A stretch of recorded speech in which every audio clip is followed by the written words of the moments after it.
அனைவருக்கும் வணக்கம். El Nino வெப்பமண்டல தாக்குதல். இந்த வெப்பம் நம்மளை தாக்குறது நம்ம எப்படி தப்பித்து தற்காத்து கொள்வது அப்படின்றதுக்கு நிறைய வீடியோ பேசிட்டு வரோம். என்னை போல நிறைய பேரும் உங்களுக்கு இதை பற்றி பேசுவாங்க. எல்லா விஷயங்களும் பயமுறுத்துறது தான் இருக்கு. இப்படி ஆயிரும், அங்கே 6000 பேர் செத்துட்டாங்க, இப்படி நடக்குது, கால்நடைகள் மயங்கி விழுது, மனிதர்கள் மயங்கி, இதெல்லாம் பேசுறாங்க. ஆனால் என்ன செய்யணுன்றதுக்கு அதை கேளுங்க. அப்படி பேசுறவங்க பேச்சு கேளுங்க. நான் சொல்லாத பல விஷயங்கள் அவங்களுக்கு சொல்லலாம். அதெல்லாம் கலெக்ட் பண்ணி நடைமுறை வாழ்க்கையில கடைப்பிடிங்க. இந்த வெப்பமண்டல தாக்குதல்லேருந்து நம்மளை தற்காத்து கொள்ளலாம். இப்போ நீரை பற்றி பேசணும், உணவை பற்றி பேசணும், ஃபாஸ்டிங் பற்றி பேசணும். இதுக்கு முன்னால் பயிர் உள்ளதெல்லாம் பேசியிருக்கோம். இப்போ நம்மளுடைய ஆடை இல்லாத மனிதன் அரை மனிதன் அப்படின்னு பழமொழி எல்லாருக்கும் தெரியும். அப்போ இந்த வெப்ப காலத்தில் நம்ம என்ன செய்யணும்னா, நம்மளுடைய ஆடைகளை கொஞ்சம் மேம்படுத்தணும். எப்படி?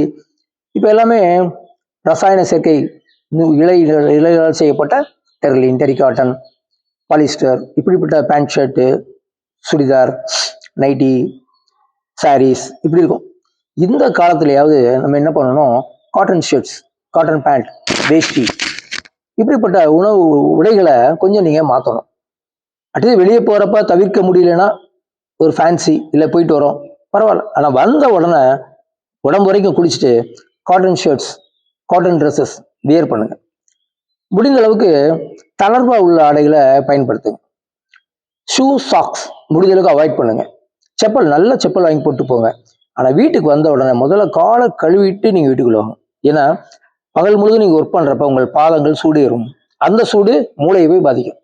அந்த காலத்தில் கிராமத்தில் வெளியே போயிட்டு வந்தோம்னா சொம்பு தண்ணி கொடுப்பாங்க. எதுக்கு? ஒரு சொம்பு கால் கழுவுறதுக்கு, இன்னொரு சொம்பு குடிக்கிறது. அப்படி நடந்து வர்றதுனால உடல் நீர்த்தன்மை குறைஞ்சிரும். அதுக்கு தண்ணி கொடுக்குறாங்க, குடிக்க மண்பானை தண்ணீர். அடுத்தது கால்கள் சூடாகும். இந்த சூடு நேராக கண்களை தாக்கும், மூளையை தாக்கும். அதை கூட பண்ணணும். அதுக்காக ஒரு சொம்பு தண்ணியை காலை போட்டு வாஷ் பண்ணுவாங்க. அதே போல் நீங்கள் காரில் தான் போகிறோம் சார், பைக்கில் தான் போகிறோம் சார் அப்படின்னா கூட ஒரு இயக்கம் இருக்கும். அதனால் வீட்டுக்கு வந்த உடனே முதல்ல காலை நல்லா வாஷ் பண்ணுங்க. முகத்துக்கு எந்த அளவுக்கு முக்கியத்துவம் கொடுக்குறோமோ அந்த அளவுக்கு கால் பாதங்களுக்கு முக்கியத்துவம் கொடுத்து கால்களை நன்றாக தேய்த்து கழுவி துண்டால கூட நீங்கள் கால் பாதத்தை டெய்லி துடைக்கலாம்.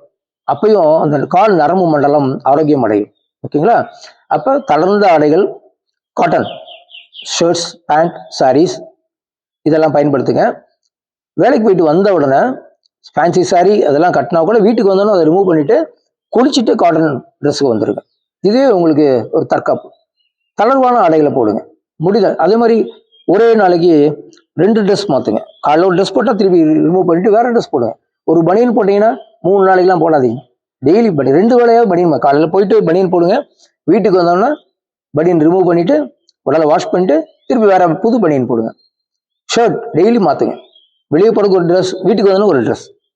ஸோ ஆடைகளுக்கு முக்கியத்துவம் கொடுங்க. வெப்ப காலத்துக்காக மட்டுமாவது ஆடைகளுக்கு முக்கியத்துவம் கொடுத்து, குளிப்பதற்கு முக்கியத்துவம் கொடுத்து, உண்ணும் முறைக்கு முக்கியத்துவம் கொடுத்து, சில வாழ்க்கை முறைகளை கடைபிடித்து, நான்வெஜ் எல்லாம் அவாய்ட் பண்ணி பல குறிப்புகள் சொல்லிக்கிட்டே இருக்கும். அது எதெல்லாம் முடியுமோ எதுவுமே கஷ்டம் கிடையாது. எதுக்குமே நீங்கள் பணம் செலவு பண்ண வேண்டிய அவசியமே இல்லை. கொஞ்சம் அக்கறையும் பொறுமையும் ஆர்வமும் இருந்தால் இந்த எளிமையான பயிற்சி முறைகளை செய்து இந்த வெப்பமண்டல தாக்குதலிலிருந்து நம்மை தற்காத்து கொண்டு ஆரோக்கியமாக வாழலாம். நன்றி.